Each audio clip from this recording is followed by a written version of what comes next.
I'm Ryan Betson. I'm Josh Saunders. We are the PopCulturists, and we are here to talk about Horizon Zero Dawn. This is our review discussion. So in case you've been living under a rock, Horizon Zero Dawn is the latest Sony first-party exclusive coming from Guerrilla Games. I'll talk quickly about Guerrilla Games. Makers of Killzone. Killzone. Predominantly. So Guerrilla Games, like this to me felt like a make or break title for Guerrilla Games. 100%. Because Killzone's always been there. Okay, it's never been up there with Uncharted and all the big AAA games. Yeah, it was Sony's response to Halo, essentially. Pretty much, yeah. And it did okay. Killzone 2 was a high point. Killzone 2 was great. Shadowfall was a low point on PS4. Stunning, though. Stunning. Looking good. And they brought all of that knowledge they took from Shadowfall and put it into Horizon. And it's safe to say that Sony have a brand new mascot on their hands. Before we get there, Josh. What's What's the game about? the game about? Yeah. What do you mean, what's the game about? Have you played it? I have. I want you to talk about it. You're way more articulate than I am. The game is set in the not-so-distant future. You'll find out exactly how far by playing the game. In a real-world location, essentially, humanity has been wiped out by machines. Now, like machine robot, like dinosaurs and T-Rexes and all that kind of stuff.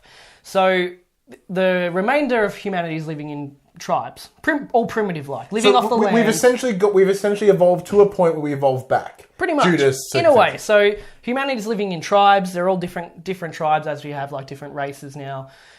But in a weird way, still using technology in the tribes as well, and not so like building big houses and cars and stuff, but in their weaponry. So we're going back to using bows and spears. That's how primitive we've gone, but with a cool new twist on all the weapons as well. Story revolves around Aloy, female protagonist of the Nora tribe. Looking very much like the red-headed chick from Game of Thrones. Sansa. No, the other one. The one that was Jon Snow was friends with. Ygritte. Yeah. She knows lots. She knows lots of things. Yeah. Jon Snow knows nothing. And the story is essentially based around... It starts off as Aloy wanting to find out who her mother is. Nora is her tribe. Aloy essentially just wants to find out who her mum is because there's a big mystery about her lineage, which then evolves into this grandiose adventure about the machines, where they came from, how are they still being produced. Yeah, because new machines are being made. Yeah, like you wipe out an area and then you go back there and they're all back and it's all explained. Perfectly. Not a plot hole left unfulfilled. But there's not too much more I can say about the story itself without spoilers. Yeah. That's the gist of it.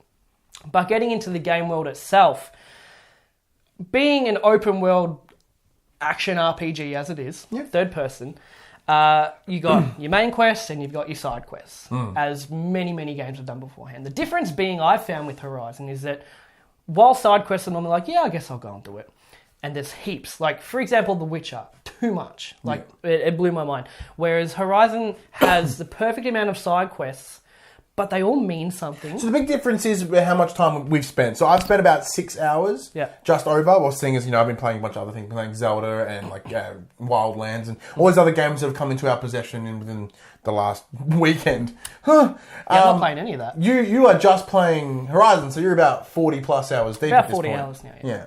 So all the side quests, they have meaning and they're memorable. Like they're not just there for the sake of something to do. Like Witcher, go find that lady's frying pan. Yeah. I don't want a frying pan. Can I keep the frying pan? Can I hit her with it? Rapunzel used it as a weapon. It's good. But the side quests expand the world. Yeah. It's world building at its absolute finest. Every character is memorable. There are recurring characters you actually give a shit about. Some characters you'll never meet if you don't do the side quests, and they end up being some of the most memorable characters in games for an extremely long time. Has that been your experience so far? Or have you been focusing on the main quest? See, I'm really good at RPGs. So in terms of, I get distracted very easy. It's like, hey, here's the main story. And I'm like, no. Yeah. I'm over here. I'm over there. Yeah. I'm doing everything I shouldn't be. That's why Witcher was so dangerous for me. Because it was like, if I stew away from the main quest, I'm overwhelmed. I am just pounded with stuff. With this, I'm finding like a handful, like as I said, very early days. So I'm finding a handful of side quests as I go. And it's more like, hey, there's a green exclamation mark over there. You can go talk to it if you want. Yeah. I'm like, maybe I will. And I go over there. Yeah. And there'll be some where like I'll go to this side quest and you normally expect a side quest to be contained nearby. And it's like, no, it's all the way up here. And it ends up chaining onto other quests that take maybe 2 hours to complete that entire side quest chain, going to places you'd never go to if you ever. It's a good way to expand the world a little bit. Oh, exactly. And speaking of world building as well, this is the only game that I've ever played where the game has, because the game is set in the future, but there's ruins of the past, right? You know, of our current day civilization. I found a watch yesterday. You did? Yeah. Nice. It's a gold shiny thing. Or a gold shiny bracelet. Yeah, like, so, that's like a watch. Ancient something, it's like a set of keys. It's Like, like, what are these ancient for? jingly thing. But this is the civilization of past have left behind data logs and notebooks and everything for you to read and listen to kind of. But this is the only game I've played that I can remember that I've actively listened and read every single notebook journal entry. I've listened to every single data log. It's just fascinating. You know, the story starts, like I said, as Aloy just wanting to find out who her mum is, and it expands into this big grand adventure. And I'm finding that the big grand adventure and all the questions that come with it, you know, what happened to humanity? Where did they go? How are we still here if it was a apocalyptic event? All of that is interesting to me. Aloy, to me, is just a means to an end at the moment. Okay.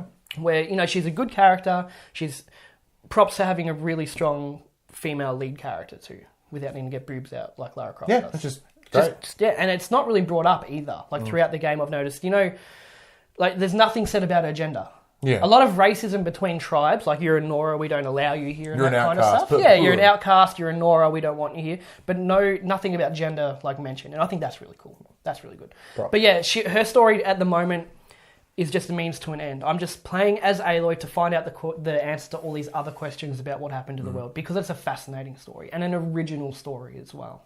Well, that's the best thing about this. Like, there's always been sort of post-apocalyptic games. There's always been sort of robo-dinosaur games. But I find this one to be sort of completely unique, especially in terms of how it handles in the the premise. world that it's in. Yeah. Like I said, I'm constantly compelled to keep moving forward, Yeah. which is really tough when I have other games to review. It's just like, oh, but I want to keep playing her. And like, I keep finding myself wanting to spend more time and play with it and go for it. I've not found a lull. Yep. Yeah, like granted, obviously there's the big climactic moments, Yep. but there are sort of little dips as well. Yeah, but they're not like down and here. like coming off what we were talking about before the camera, before we were on screen, you were saying, I remember saying to you last week when I was playing, I said I had this moment where everything just clicked. Yeah. And that's when everything kind of hit me. I was like, this is incredible. Well, because your exact quote was it went from being a good game to a great game in one moment. Yeah, and there is one moment, I won't say what it is, but there is a moment, you're not quite there yet, where I finished this quest, I did this thing, I moved forward, and then did the next part, and I was just like, fuck. Like everything just went boom, boom, boom, boom, and all these boxes started getting ticked. I was like, okay, this is a great game now. Yeah. Which is rare. Very rare. Because for me, so far, playing through the game actually is increasing my interest in what's happening instead of kind of decreasing it as well. Very interesting. But it's not a world without threats, is it, Ryan? No. As you've probably found out. With them sweet those robo-dinosaurs? Yeah. Back to the robo-dinosaurs? Talk about the robo-dinosaurs. Okay. There's normal wildlife. There's boars and foxes and turkeys. Which is weird, might I add. That's explained later too. Okay, good. Not a single thing is left unexplained in this game. Because Trust me. why is there a robo-moose, but there is no robo-pig? What are people going to eat unless they eat Robo-moose. Oh. Why didn't I think of that? There's those people that they go to carnivals, they just eat glass and shit. Let's talk combat quickly. Sorry. Yes. Combat is primarily bow and arrow, traps, Yeah. spear. How satisfying is it? To what? As in general? In general, 100%. combat. So what I'm finding a lot, this game is very much the way, it's not stealthy by any means, but the combat is shaped in such a way that it benefits you to hang back and use your arrow or set traps. So set traps, run back, take it out slowly. Like the spear itself, like if you're, like there's one particular skill tree, one skill point thing. Precision, called Silent Strike. So you can hide in the bushes and then like, stab a dude, like shank him dead. Like that part's really cool. But outside of that particular moment, the spear is clearly a definite last resort. Oh, yeah. Like you need to hang back and work that arrow and aim for the weak spots and take him down smartly. Well, that's what I was about to You can't say. just run and gun into an encounter. Every you will encounter die. takes plan and precision. It's precision. At the start of the game, you find a focus. It's not a spoiler, it's in the trailer. You find a focus where you can scan your enemies and it highlights their weak points. Some of them have heaps of weak points, some of them have small weak points, some of them don't have one at all. But you get you do bonus damage for hitting them in their weak points. And hitting them in their weak points, let's say, for example, I thought you were going to cough again. No, it's yawned. let's say one of the robot animals has a turret on his back. If you shoot that turret a couple of times, it'll get blown off. He takes a bit of damage, but he can't use that turret anymore. Yeah. And that expands to the big T-Rex like one where he's got cannons and turrets. Thunderjaw or the... Thunderjaw. Yeah. He's I haven't got found Thunderjaw yet. cannons and machine guns and a laser thing on top. And if you're tactical enough, you can blow all of them off, and all he can do is run at you and just try to hit you. And it severely disables them. So the game rewards precision and thought in combat.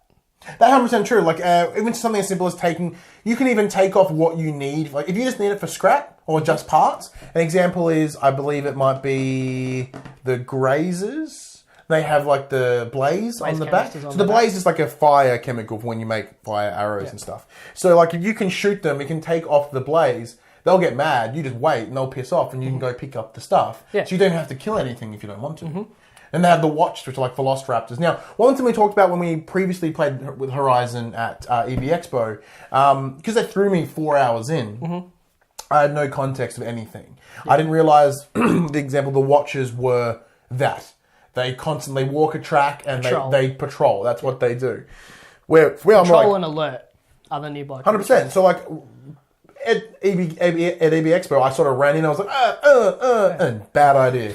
Yes, and there was like 14 of them, and like I'm off standing on a rock, and they're circling the rock. Yeah. Where now it's like, okay, I understand what I need to do. I need to take out those first. I can lure this one over here. I can distract that one over there. Yeah, like whip a rock over there, take him out last. Yeah. So you always have the tools to deal with what you need to do. Yeah. But you need to use them correctly. Like, if you come up against some of the bigger creatures like the Deathbringers and the Thunderjaws and all that, there's something called a Deathbringer. Don't look forward to that. If you come up against them without a plan and you just run in there and try to go, it's not going to work for you. Even on easy, it's not going to work for you. Because all that leveling up, like I'm severely over-leveled at the moment. My main quest story is at like level 22 and I'm level 31. But all leveling up does is give you a skill point and 10 more health. It doesn't make you do more damage. I like that. Your damage comes from buying better bows, but there's a cap. You can get one of the best bows in the game in like the first couple of hours. But enemies can drop modifications, which you can slot into your weapons and gear to add fire damage, to add flat damage, to add handling. A little bit of customization in it. Not a lot, but it's a little bit. It's enough. But all the damage comes from being precise in combat. I couldn't agree more. But killing robots isn't the only thing you can do either. No. You could fall in a hole. So what I did, I fell in a hole. It was like I was walking through this world. I was like, literally just fell like minutes into a little bunker. But you landed in water, so you're okay. Yeah, it was okay. The world itself has heaps to do. Yeah. There's holes. Corrupted zones, which are just zones filled with corrupted creatures. You kill all the corrupted creatures in that area. You get some bonus points. There's hunting grounds, which are that's not really a spoiler. It's one of the big things that's happened in this game is the machines are getting corrupted. Yeah, they're becoming more and more aggressive as time goes on, and that's machines that don't only ally with each other, are allying with each other. Yeah, I used to be able to walk up and just like pat them and like, hey man, and they're like, okay, what's up? Now it's like, hey man. But there's corrupted zones you can clear out. There's hunting lodges, which are like extended tutorials kind of a thing. There's a herd of this down there, and you need to get 10 of their blaze canisters in a minute and a half. And, you get rewards for doing that. There's bandit camps to clear out, because they're, being the world we live in, they're just bad people. There's always bad people. 100%. Just douchebags that like kidnap and torture people. They're not cool. You want to kill them. There's collectibles, of course. Collectibles everywhere. Yeah. But the collectibles aren't just something to say, hey, I got this. All the collectibles you get in the game, there are certain merchants that you can trade to for really good stuff if you have enough of them. Like one of the collectibles is metal flowers. It's simply that, a metal flower. But there's a merchant who's like, I'll give you this if you give me 10 metal flowers. And he's like, got like a moose full of stuff. Just like, yeah. It's like, oh, thanks. So it's cool collecting things and not just being like to tick off a trophy. Like they're useful in the game. So take away from the gameplay, and it's sort of like, let's talk about how the game runs, how it looks, how it feels. Yeah, like. okay. So I've been playing on a PS4 Pro. Of course. You've been playing on the PS4. This game is awesome. It's very, very pretty. It tends to pretty steadily run at the same frame rate. Only once or twice it sort of jittered out a little bit. But I think that may be Zelda. What? That's Zelda. Zelda jitters. I was going to say Horizon. But I have had some pop in here and there, but nothing drastic. But kind of drastic. Like a lot. Once you're in the world and you're playing it, it's no problem at all. But I am finding with particular cutscenes, some characters might pop in like background character. Okay, I haven't noticed that. I think it might be a pro thing. I was about to say this game has actually lessened my need for a pro.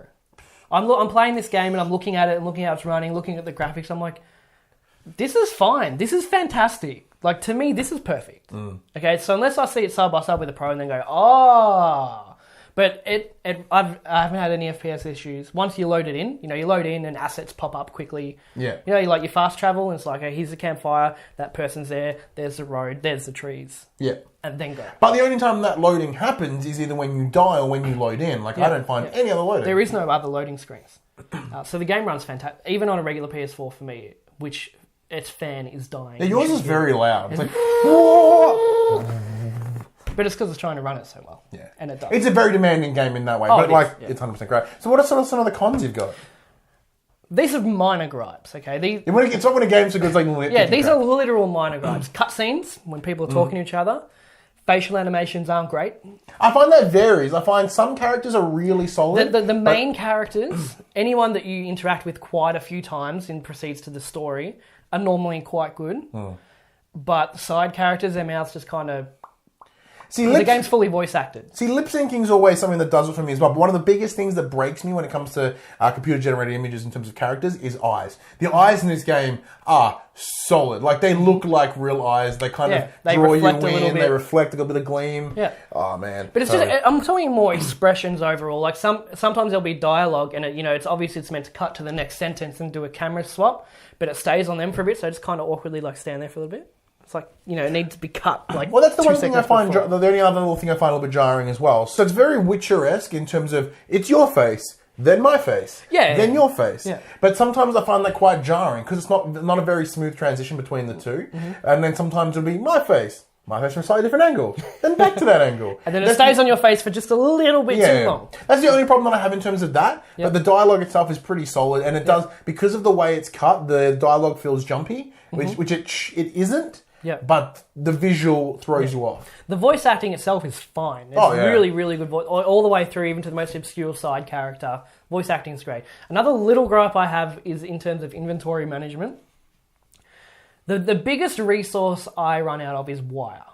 Okay? All right. Yeah, this is my issue. I run out of wire a lot, or I'm strapped for it. So I go to a merchant, I'm going to buy a shit ton of wire. Because I need lots for, killing things. I need lots of medical plans because I'm really bad. But as far as I can tell, and please correct me if I'm wrong, because this is a big quality of life thing, you can only buy one wire at a time. Oh, what? Hold X. No, you can't even push it. You have to hold X. Buy. Because I know with I've pushed every single button in the menu to try to get a prompt to buy 100 of them. Because I know when you sell something, you hold square, and it's sell multiple. Yeah, but square... when in the buy menu is to create a job for someone to find a supply for you that they might not have. That's cool. Which has always been grayed out for me regardless. I haven't used that function yet. But I can't find a button to buy multiple stacks of a product, and that's really infuriating. I'll time needing to buy a wire with a cigarette, and I'll literally take my controller outside and just keep holding X. This isn't a joke. This is what I do. That's my gripes, man. That's it. And it's minor things. All right, final thoughts. Horizon... It's not a revolutionary game. It is all things that we've seen before, but it is backed up by an incredible story, an incredible world, and you can see how much Guerrilla Games cared about this game. It looks stunning. It performs well. Like I said, it's not revolutionary, but everything it does, it is top of the class. Yeah. It is up there with the best of them by a long shot. Aloy is a great character. Unfortunately, I'm not too invested in her story as I am to the overall story, but she's still a great means to an end.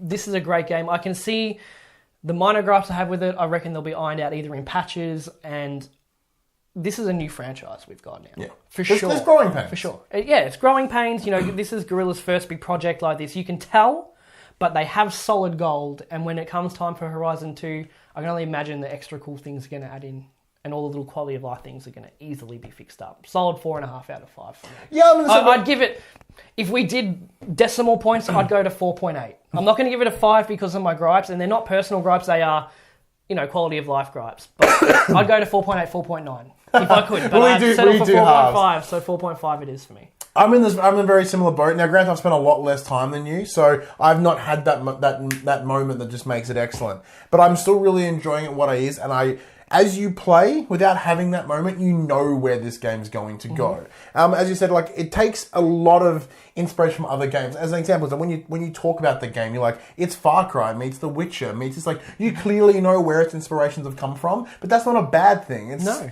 Like, a lot of the time, it's, you know what inspiration, like, what the old common sayings is, imitate until you, was it? I was going to say the sincerest form of flattery is imitation. 100%. And imitate until you can innovate. Yeah. That's the biggest thing. So a lot of games that sort of try the same things as Far Cry and The Witcher, etc., they're imitating it, and you can feel that. So you can feel that, like, Guerrilla have taken those inspirations, but they've innovated on them. They've pushed it that little bit further. So rather than just being like, we want this from The Witcher, we want this from this, like, we want that but different. How can we get all of this, make it our own, and make it all work together? Yeah. I love this world and what this world is, and I love the potential of what this could be as a franchise. I think this could be a massive thing. Like, everyone has said, this is not old news, that this could potentially be the next big franchise for Sony. This could be the next Uncharted in that way.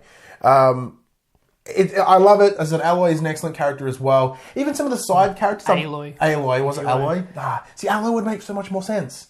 Because it's alloy metal. Yeah, that's the play on words. It's dumb. But they pronounce it her name's I'm not a big fan of I think I've said alloy all through it, actually. That's fine. But, sorry. It's great. It's like I find myself connected to side characters as well. Like Rost, who's essentially her father figure. Big fan of him. Yeah, he's a cool dude. You know almost nothing about him. And you've maybe got 2 hours max with him in the game. And he's fascinating. I love him. And until like 2 hours of him training you in the game. So you can see a nice little training montage. He's like, now go do things. Yeah. And that part's really, really cool. I'm a big fan of him.